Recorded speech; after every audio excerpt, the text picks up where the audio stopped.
చికెన్ని ఎలా కుక్ చేసినా చాలా టేస్టీగా ఉంటుంది. బట్ ఒక్కసారి చికెన్ కర్రీని ఇలా ట్రై చేయండి. మీరు చేసిన చికెన్ రెసిపీస్లో one of the best recipe అవుతుంది.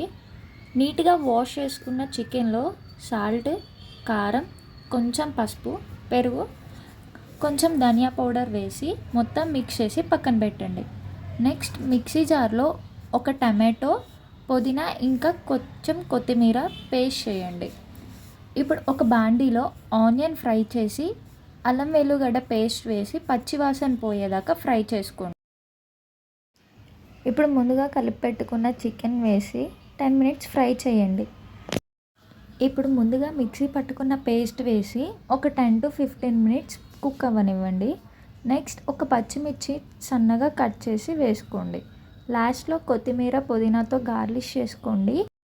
ట్రస్ట్ మీ, రైస్లో కానీ చపాతీలో కానీ చాలా టేస్టీగా ఉంటుంది. అందరూ ఇష్టంగా తింటారు.